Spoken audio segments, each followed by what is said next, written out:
So, you are interested in developing an e-portfolio for college credit at CCAC. You may have already reviewed our presentation on all forms of prior learning assessment and the process for submitting a portfolio. This presentation will focus on actually planning for and preparing the e-portfolio. Through this process, you can use the Pennsylvania College Credit Fast Track program to demonstrate your prior learning that is equivalent to a credit course at CCAC.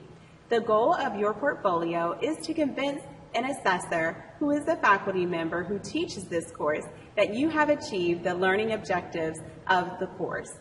This course for which you are seeking credit must be a course that can be applied to your academic program of study. To review the process, you will submit an initial request through the College Credit Fast Track website.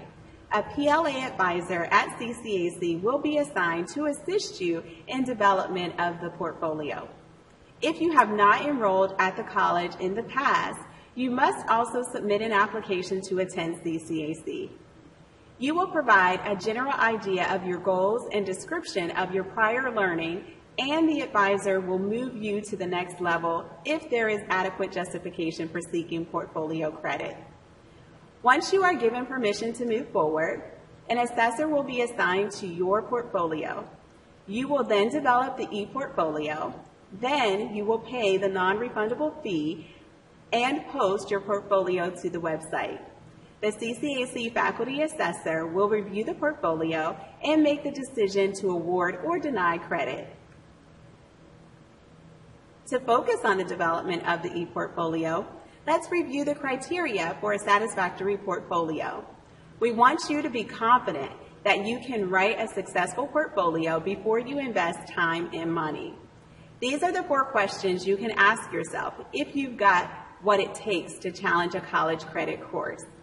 First, will you be able to publicly verify your prior learning in a measurable way? Is your prior learning equivalent to college-level learning? The CCAC Master Syllabus will be your guide in answering this question. Have you gained the knowledge-based theories and principles involved in credit learning? Can you demonstrate how you have applied your learning to a variety of experiences based on theories and principles of the subject? If you don't think you can answer these questions, you probably should not pursue the portfolio. Choosing the course for which you will seek credit might be difficult but necessary to getting started. First, the course must be usable in one of our programs of study. The goal of prior learning assessment is to award credit that may accelerate your achievement of a degree or certificate at the college, as long as the course is eligible for an academic program. You will need to retrieve and analyze the master syllabus for the course you have chosen. The syllabus will guide the development of your portfolio. Again, if you don't recognize or understand the objectives and topics in the syllabus, you should not submit a portfolio. The other decision for you to make is to determine if the portfolio is the best option for this course. Portfolio works very well for courses that require application of principles and concepts to work or life experience. Business management or computer programming are good examples of this. On the other hand, a math course that is largely theory and knowledge is most quickly and effectively assessed through testing. It would be very difficult for an assessor to review a written portfolio to determine whether you can do the math problems.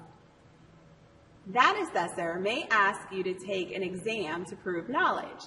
Therefore, it could be much more expeditious and less costly to take a CLEP examination instead of writing a portfolio for mathematics. So, where do you get the master syllabus for the course? Go to webapps.ccac.edu/mastersyllabi and choose the subject and course you wish to have reviewed. Click View to download the PDF of the syllabus. Once you have downloaded the syllabus, check out the description, learning outcomes, and topics. In writing your portfolio essay, it will be your job to describe how you have met all these learning outcomes through a variety of learning, work, and/or life experiences.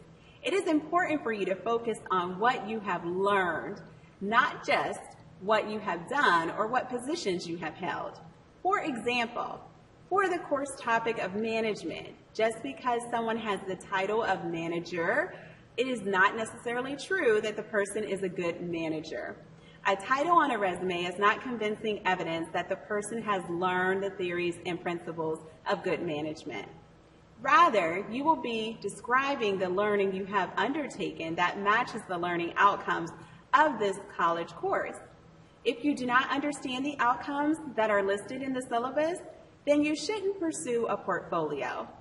Evidence of your learning may have involved training seminars or courses, self-study, as well as application of those principles to your work or life experience. In short, if you have reviewed the master syllabus and can confidently say these three things, you are probably ready to develop your portfolio. Do you know the topic? Have you gathered and learned the knowledge, theories, principles of the subject matter? Can you write about it? Can you organize your knowledge of the topic into a cohesive essay? Can you prove it? What evidence do you have that you know this and you've applied this knowledge to real life experience? Once again, before moving forward, you should confirm that the course will be eligible for credit towards your proposed degree. Here are some tips for writing the portfolio essay. Make sure to write in the first person. You are telling the assessor about your learning and experience. Your introduction should describe your life goals and how you plan to apply these credits toward a degree at your college. Explain how this course is one more step towards completing your degree and goals.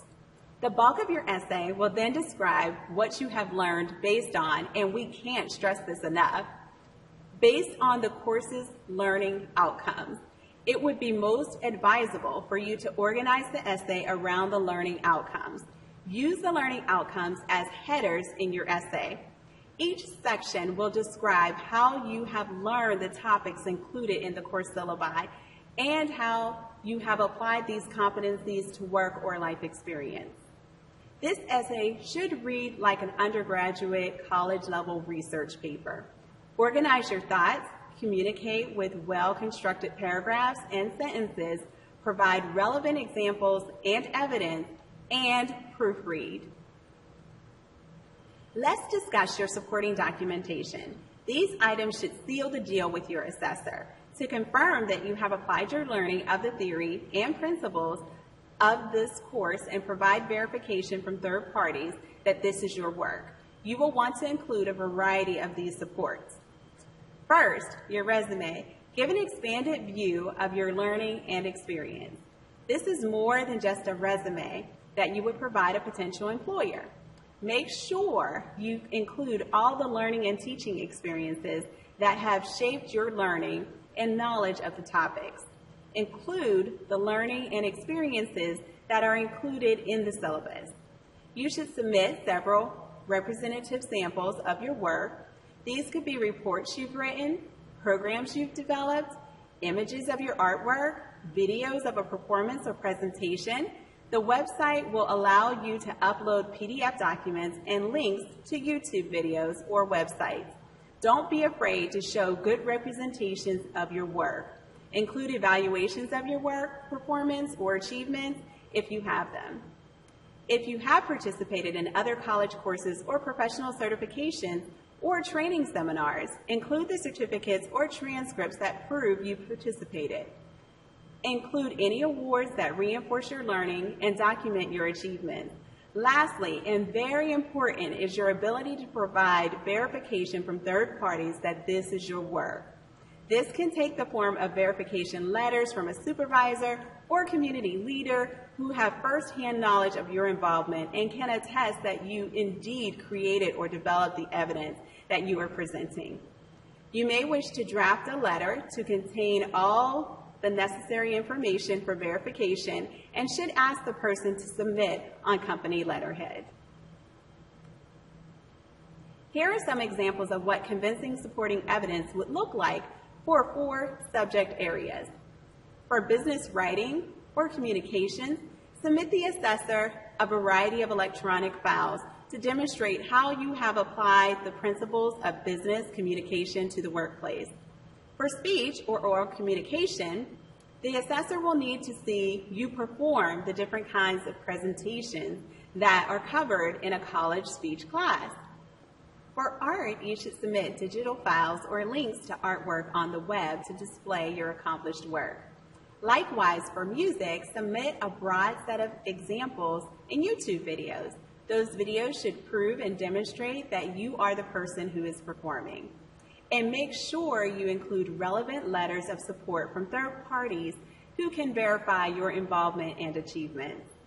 If you still have questions about what to send for supporting evidence, don't hesitate to talk to your PLA advisor for examples needed for your area of study.